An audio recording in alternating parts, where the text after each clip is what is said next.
ഞായറാഴ്ച വിശേഷങ്ങളാണേ. ഈ ഞായറാഴ്ച കുറച്ച് തിരക്കുള്ള ദിവസമായിരുന്നു കേട്ടോ. ഞാൻ ചാപ്പലിൽ കുർബാനയ്ക്ക് പോയില്ല കേട്ടോ, പാത്രീർക്ക സെൻറ്ററിലാണ് പോയത്. വേറൊന്നുമല്ല, 10:30 എനിക്കൊരു കേക്ക് കൊടുക്കാണ്ടായിരുന്നു. അതിൻ്റെ വർക്ക് ഫുള്ള് കഴിഞ്ഞിട്ടുണ്ടായില്ല. പള്ളി കഴിഞ്ഞ് നേരെ ഷോപ്പിലേക്ക് പോകുന്നൊരു പ്ലാനിലാട്ടോ. അതുകൊണ്ട് നാനൂട്ടിനെ കൊണ്ടുപോയില്ലേ. അങ്ങനെ രാവിലത്തേക്ക് അപ്പവും മുട്ടക്കറിയൊക്കെ ആയിരുന്നു കേട്ടോ. അങ്ങനെ അതെല്ലാം കഴിഞ്ഞ് ഞാൻ പതുക്കെ പോന്നേ. ചെറിയ തണുപ്പൊക്കെ ഉണ്ടായിരുന്നു കേട്ടോ. പണ്ടൊക്കെ ഞാൻ സ്ഥിരം പോയിക്കൊണ്ടിരുന്നത് പത്രിക സെൻറ്ററിലായിരുന്നു.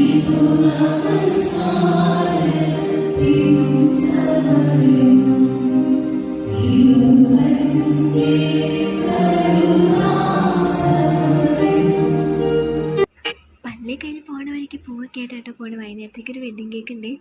അങ്ങനെ നേരെ ഷോപ്പിൽ ചെന്ന് രാവിലെ കൊടുക്കാനുള്ള കേക്ക് ഏകദേശം പണിയൊക്കെ തീർത്തു കേട്ടോ. പിന്നെ വീട്ടിൽ വന്നിട്ട് നാട്ടിനെ റെഡിയാക്കി നാട്ടിനെയും കൊണ്ടുപോകുവാണ്. പപ്പയ്ക്കും മമ്മിക്കും ഒരു എൻഗേജ്മെൻറ്റ് കേട്ടോ, ചാച്ചൻ്റെ പെങ്ങളുടെ മോളുടെയാണ്. അപ്പോൾ അവർ ഇതുവഴി വരാൻ നാട്ടിനെയും കൊണ്ടുപോകാമെന്ന് പറഞ്ഞു. അങ്ങനെ ഞങ്ങൾ ഷോപ്പിൽ ചെന്നിട്ട് പപ്പയും മമ്മിയും വന്നിട്ടുണ്ടായിരുന്നു കേട്ടോ. ഞാൻ അപ്പുറത്തെ പാട്ട് ക്ലാസ്സിൽ കീയൊക്കെ കൊടുത്തിട്ടാട്ടോ പോയത്. അതുകൊണ്ട് അകത്ത് കയറിയായിരുന്നു അവർ. അങ്ങനെ അവർ പോകാനായിട്ട് ഇറങ്ങി കേട്ടോ. ആദ്യം ഹെൽമെറ്റ് മറന്നു പോയി കേട്ടോ. പിന്നെ ഹെൽമെറ്റൊക്കെ എടുത്തുകൊണ്ട് പോവുകയാണേ. ഇത് വൈകുന്നേരത്തെ വെഡ്ഡിങ് കേക്കാട്ടോ. അതിൻ്റെ കളർ തീം വന്നിട്ട് റെഡായിരുന്നു, പക്ഷെ ഞാൻ കളർ മിക്സ് ചെയ്യാൻ മറന്നുപോയി. പിന്നെ കളറൊക്കെ മിക്സ് ചെയ്ത് വീണ്ടും ചെയ്ത് ഉച്ചത്തേക്ക് ഒരു 1/2 kg കേക്ക് ഉണ്ടായിരുന്നു. അപ്പോൾ അതിൻ്റെ ആൾ വന്ന് അതും കൊണ്ടുപോയി. അങ്ങനെ എൻ്റെ ഏകദേശം പണികളെല്ലാം കഴിഞ്ഞ് കഴിഞ്ഞപ്പോഴാട്ടോ നാനുട്ടിയും പപ്പയും മമ്മിയും കൂടി വന്നത്. അങ്ങനെ കുറച്ച് നേരം സംസാരിച്ചൊക്കെ നേരത്തേക്ക് പപ്പയും മമ്മിയും പോകാൻ നോക്കുകയാണേ. വൈകുന്നേരത്തെ വെഡ്ഡിങ് കേക്ക് നമ്മൾ കൊണ്ട് കൊടുക്കണമായിരുന്നു.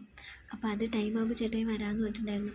അങ്ങനെ അതൊക്കെ കഴിഞ്ഞ് സമയമായപ്പോഴത്തേക്ക് ഞാനും നാനുട്ടിയും ചേട്ടായും കൂടി കേക്ക് കൊടുക്കാൻ വേണ്ടി പോവുകയാണേ. ആരക്കുന്നം പള്ളിയുടെ ഹോളിൽ വെച്ചിട്ടായിരുന്നേ.